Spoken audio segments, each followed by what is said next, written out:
दिल्ली कांग्रेस इकाई में हंगामा बरपा हुआ है। कन्हैया कुमार की दावेदारी पर भौहें तनी थी तो अब उदित राज को प्रत्याशी बनाए जाने की खबर ने आग में घी डालने का काम किया है। खुलकर विरोध जताया जाने लगा है। विरोध जो बंद कमरे में हुआ था अब खुलकर मीडिया के सामने आ गया है, जहां कांग्रेसी कह रहे हैं बाहरी उम्मीदवार नहीं चलेगा। दिल्ली कांग्रेस कार्यालय के बाहर कांग्रेसियों ने जमकर हंगामा बरपाया। उदित राज के खिलाफ नारे लगाए, बोले बाहरी उम्मीदवार नहीं चलेगा। इससे पहले बावरिया के आवास पर प्रदेश अध्यक्ष अरविंदर सिंह लवली के सामने मीटिंग में बवाल हुआ था। उनकी मौजूदगी में पार्टी के कई नेताओं ने उदित राज का विरोध किया और दिल्ली कांग्रेस प्रभारी दीपक बावरिया को भी जमकर खरी खोटी भी सुनाई। पहले उत्तर पूर्वी दिल्ली में कांग्रेस उम्मीदवार कन्हैया कुमार को लेकर दिल्ली कांग्रेस की बैठक में पूर्व सांसद संदीप दीक्षित ने जमकर विरोध किया था। दिल्ली कांग्रेस के सूत्रों ने बैठक में हुए बवाल के बारे में बताया है। कहा जा रहा है कि कई पूर्व विधायकों ने बावरिया को गालियां तक दी। नेताओं ने कहा कि जब उम्मीदवार के नाम का ऐलान हो चुका है तब आप पूर्व विधायकों, नेताओं और कार्यकर्ताओं की बैठक बुला रहे हैं, लेकिन जब उम्मीदवारों का चयन करना था तब यह बैठक क्यों नहीं बुलाई गई। कहा जा रहा है कि इसके बाद बात इतनी बड़ी कि बावरिया ने इस्तीफे की पेशकश तक कर दी। उत्तर पश्चिमी दिल्ली लोकसभा सीट रिजर्व कोटे में आती है। उदित राज 2014 में बीजेपी से चुनाव लड़े थे, फिर उन्होंने कांग्रेस ज्वाइन कर ली थी। सीट पर कांग्रेस के कई कद्दावर अपनी चुनौती पेश कर रहे थे, लेकिन कांग्रेस आलाकमान ने सबको चौंकाते हुए उदित राज को टिकट थमा दिया। वहीं उत्तर पूर्व लोकसभा सीट को लेकर पार्टी में शुरू से ही खींचतान की स्थिति बनी हुई थी। संदीप दीक्षित इस सीट से चुनाव लड़ना चाहते थे और उन्होंने हाईकमान के सामने टिकट के लिए दावेदारी की थी। पार्टी की ओर से टिकट न दिए जाने पर संदीप दीक्षित नाराज बताए जा रहे हैं। शुक्रवार की बैठक के दौरान संदीप दीक्षित थोड़ा विलंब से पहुंचे थे और वे पीछे की सीट पर बैठ गए। इस पर प्रदेश कांग्रेस अध्यक्ष लवली ने उनसे आगे बैठने का अनुरोध किया।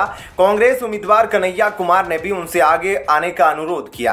कन्हैया कुमार की ओर से अनुरोध किए जाने के बाद संदीप दीक्षित भड़क उठे और उन्होंने कन्हैया कुमार को जमकर खरी खोटी सुनाई। इसके साथ ही उन्होंने कन्हैया को बाहरी उम्मीदवार भी बताया। इसे लेकर बैठक में हंगामा होने पर कांग्रेस के प्रदेश प्रभारी दीपक बावरिया ने हस्तक्षेप किया। उन्होंने संदीप को नसीहत देते हुए शांत करने की कोशिश की, मगर संदीप दीक्षित ने कन्हैया कुमार पर लगातार हमले जारी रखे। इस पर कन्हैया कुमार ने संदीप दीक्षित पर भाजपा की भाषा बोलने का आरोप लगा दिया। इसके बाद संदीप दीक्षित और भड़क उठे और बैठक का माहौल और बिगड़ गया। कुछ अन्य वरिष्ठ नेताओं ने भी संदीप को शांत करने का प्रयास किया, मगर फिर वे भी चुप नहीं हुए।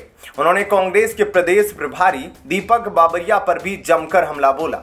बैठक के दौरान संदीप दीक्षित के अलावा कांग्रेस की कुछ अन्य नेताओं ने भी कन्हैया कुमार को बाहरी उम्मीदवार बताते हुए आपत्ति जताई। ऐसे में क्या कहना है आपका? कमेंट सेक्शन में अपनी राय जरूर बताएं। जय हिंद, जय भारत। कांग्रेस नेता राहुल गांधी ने वादा किया है कि वो सत्ता में आएंगे तो अमीरों से पैसे छीन लेंगे और गरीबों में बांट देंगे। कांग्रेस पार्टी सत्ता में आने के बाद लोगों की संपत्ति की जांच कराएगी और अगर संपत्ति ज्यादा होगी तो उसे सरकार अपने कब्जे में ले लेगी, फिर इस संपत्ति को उन्हें दे देगी। जिनके पास संपत्ति कम है, वैसे सुनने में यह बड़ा क्रांतिकारी आइडिया लगता है, लेकिन हकीकत में कितना खतरनाक है इसका अंदाजा ही किसी को नहीं है। लोकसभा चुनाव में अभी बड़ा मुद्दा कांग्रेस नेता राहुल गांधी का बयान और उनकी पार्टी का घोषणा पत्र बना हुआ है। पीएम नरेंद्र मोदी ने राहुल गांधी के बयान और कांग्रेस के घोषणा पत्र का हवाला देकर आरोप लगाया है कि केंद्र में सरकार बनने के बाद कांग्रेस सभी की संपत्ति छीनकर ज्यादा बच्चे वाले और घुसपैठियों में बांटना चाहती है। कांग्रेस इस आरोप को गलत बताकर पीएम मोदी पर निशाना साध रही है।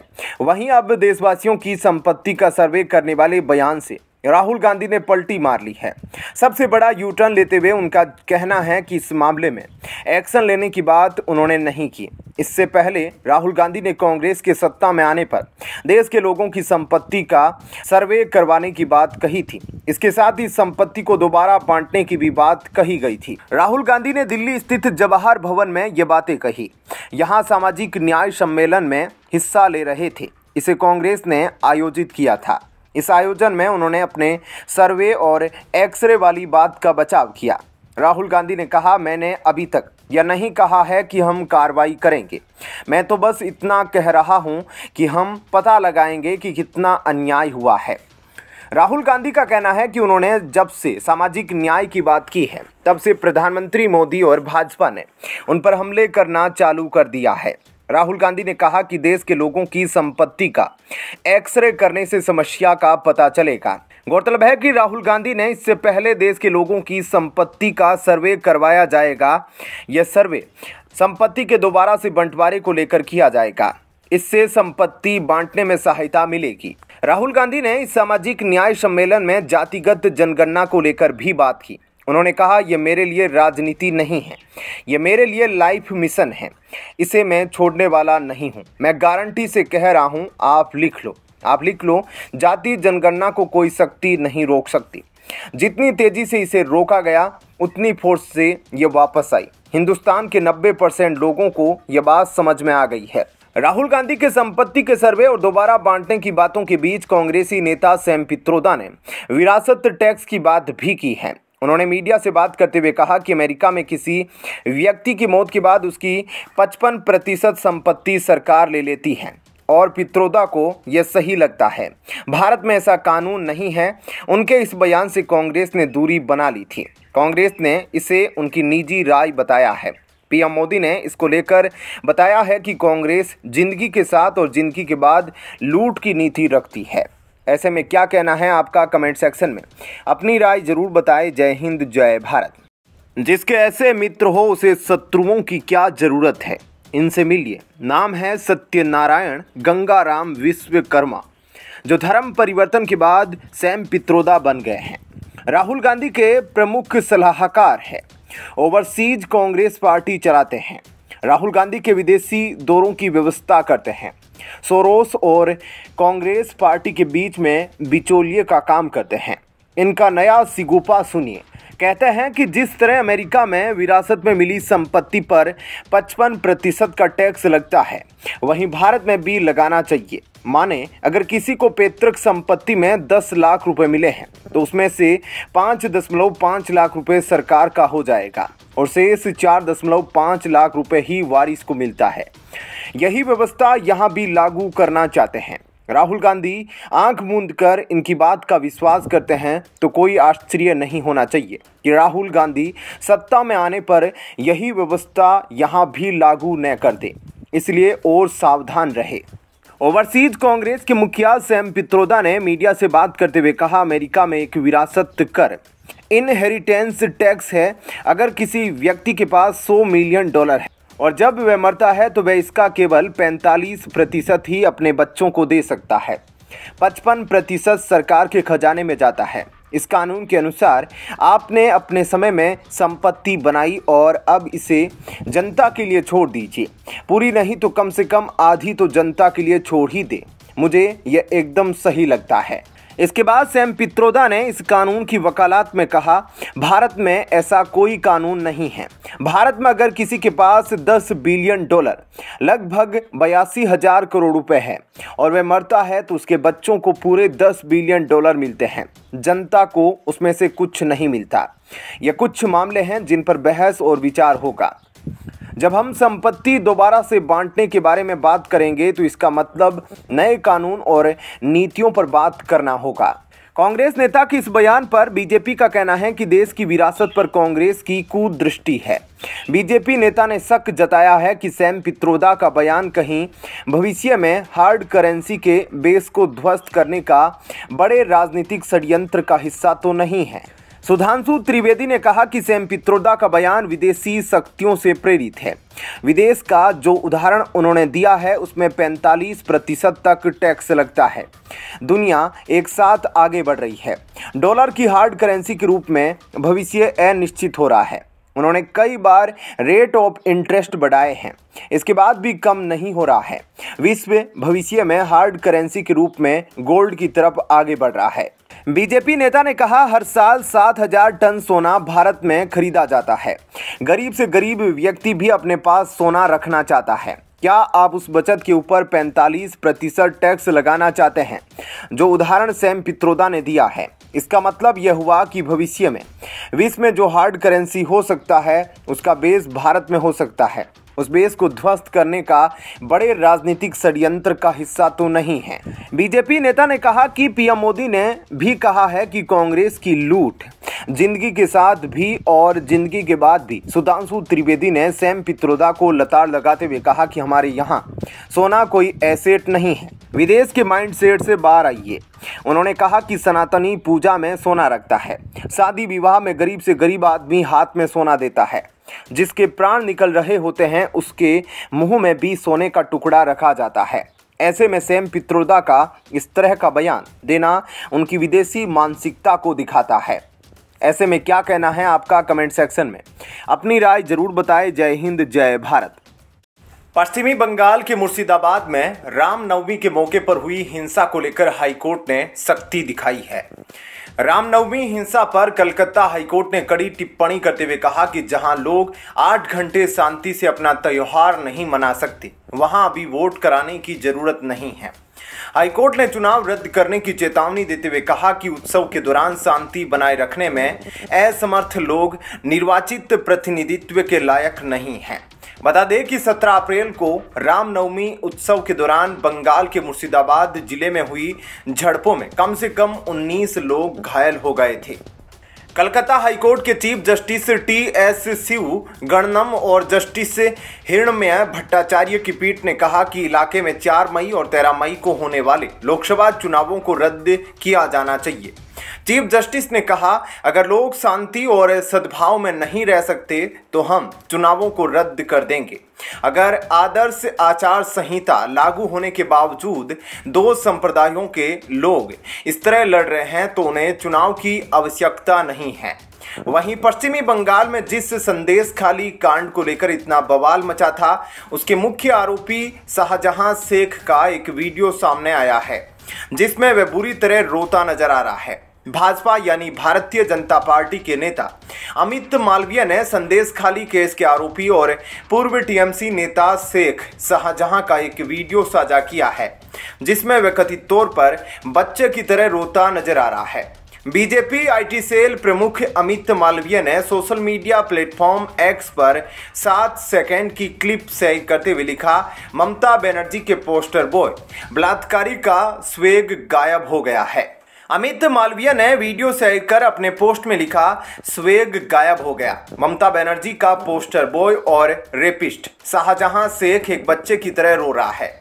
क्रिमिनल अनुब्रोतो मंडल जेल में है। यही वह भाग्य है जो शौकत मोल्ला, जहांगीर खान और अन्य जैसे लोगों का इंतजार कर रहा है जिन्होंने पूरे बंगाल में आतंक का राज फैलाया है। जब कोई कानून की पकड़ में आएगा तो उन्हें बचाने कोई नहीं आएगा। निश्चित रूप से ममता बनर्जी भी नहीं, वे अपने मंत्रियों को भी नहीं बचा सकी। समय तेजी से निकलता जा रहा है। वहीं इससे पहले कलकत्ता हाईकोर्ट ने 2016 में पश्चिमी बंगाल में हुई शिक्षक भर्ती को अनियमितता के आधार पर रद्द कर दिया और सीबीआई को संपूर्ण जांच का आदेश दिया है। पश्चिमी बंगाल में स्कूल सर्विस कमीशन के शिक्षक भर्ती घोटाले में हाईकोर्ट का फैसला आ गया है। कलकत्ता हाईकोर्ट ने 23,000 से अधिक नौकरियों को रद्द करने का आदेश दिया है। हाईकोर्ट के इस फैसले से पश्चिमी बंगाल की ममता सरकार को बड़ा झटका लगा है। साल 2016 में जिन लोगों को नौकरियां मिली थी, कोर्ट ने उसे रद्द कर दिया है। इतना ही नहीं, हाईकोर्ट ने इन लोगों को 4 हफ्तों में वेतन वापस करने का आदेश दिया है। शिक्षक भर्ती घोटाले पर कलकत्ता हाईकोर्ट के जस्टिस देवांशु बसाक की बेंच ने यह फैसला सुनाया। कलकत्ता उच्च न्यायालय ने कहा कि सीबीआई पश्चिमी बंगाल के विद्यालयों में भर्तियों में 2016 में हुई विसंगतियों की जांच करेगी। यहां बताना जरूरी है कि शिक्षक भर्ती घोटाला मामले में पूर्व शिक्षा मंत्री पार्थ चटर्जी सहित टीएमसी के अन्य नेता, विधायक और शिक्षा विभाग के कई अधिकारी भी जेल में हैं। हालांकि अब बंगाल सरकार का कहना है कि वह हाईकोर्ट के फैसले के खिलाफ सुप्रीम कोर्ट जाएगी। उल्लेखनीय है कि 24,640 रिक्त पदों के लिए 23 लाख से अधिक के अभ्यर्थियों ने 2016 SLST परीक्षा दी थी। ऐसे में क्या कहना है आपका, कमेंट सेक्शन में अपनी राय जरूर बताएं। जय हिंद, जय भारत। अमेठी को लेकर कांग्रेस ने अभी तक उम्मीदवारों की घोषणा नहीं की है। राहुल गांधी की उम्मीदवारी को लेकर भी सस्पेंस बना हुआ है। अमेठी से चुनाव लड़ने को लेकर रॉबर्ट वाड्रा का भी बयान सामने आ चुका है। उन्होंने कहा था कि देश के हर कोने से इस बार चर्चा चल रही है, यह जनता की पुकार है। उन्होंने कहा था कि अमेठी के लोग चाहते हैं कि मैं उनका प्रतिनिधित्व करूं। अब अमेठी में रॉबर्ट वाड्रा के समर्थन में पोस्टर लगाए गए हैं। गौरीगंज कस्बे समेत कांग्रेस कार्यालय पर एक पोस्टर लगाया गया है, जिसमें लिखा है कि अमेठी की जनता करे पुकार, रॉबर्ट वाड्रा अब की बार। उत्तर प्रदेश की अमेठी लोकसभा सीट से रॉबर्ट वाड्रा के पोस्टर लगाए गए हैं। ये वही सीट है जहां से राहुल गांधी ने 2004, 2009 और 2014 में जीत दर्ज की थी। हालांकि 2019 में उन्हें यहां से हार का सामना करना पड़ा था। वो केरल के वायनाड से जीते थे। इस बार अटकलें लगाई जा रही थी कि राहुल गांधी फिर से अमेठी से केंद्रीय मंत्री स्मृति ईरानी के खिलाफ ताल ठोकने जा रहे हैं। लेकिन उससे पहले ही अमेठी में उनके जीजा और प्रियंका गांधी के पति रॉबर्ट वाड्रा के पोस्टर लगा दिए गए हैं। ऐसे में सवाल उठ रहा है कि क्या अमेठी के कांग्रेस कार्यकर्ता ही राहुल गांधी को नहीं चाहते हैं? पोस्टर पर लिखा है, अमेठी की जनता करे पुकार, रॉबर्ट वाड्रा अब की बार। निवेदन के रूप में अमेठी की जनता लिखा हुआ है। गौरीगंज स्थित कांग्रेस कार्यालय के बाहर ही ये पोस्टर लगाया गया है। अमेठी के लिए कांग्रेस पार्टी ने अब तक उम्मीदवारों की घोषणा ही नहीं की है। इसी बीच जीजा के दावेदारी से वहां की राजनीति गर्म हो गई है। स्मृति ईरानी ने याद दिलाया कि कैसे लोग सफर के दौरान सीट पर रुमाल रखकर कब्जा करते थे। अमेठी में भी वही हो रहा है। स्थानीय कांग्रेस कार्यकर्ताओं में चर्चा है कि शुक्रवार को राहुल गांधी वहां जाएंगे। अमेठी से संजय गांधी एक बार, राजीव गांधी 4 बार और सोनिया गांधी भी एक बार सांसद बन चुकी हैं। रॉबर्ट वाड्रा खुद भी वहां से चुनाव लड़ने की इच्छा जता चुके हैं। उन्होंने कहा था कि अमेठी की जनता चाहती है कि वो वहां से चुनाव लड़े और लोकसभा में उनका प्रतिनिधित्व करे। रॉबर्ट वाड्रा के मुताबिक अमेठी की जनता मानती है कि स्मृति ईरानी को चुनकर उन्होंने गलती की और वो इस गलती को सुधारना चाहती है। उन्होंने दावा किया था कि अमेठी में कई लोग उन्हें फोन भी करते हैं। हालांकि सोनिया गांधी के दामाद ने ये भी कहा था कि आखिरी फैसला पार्टी को लेना है।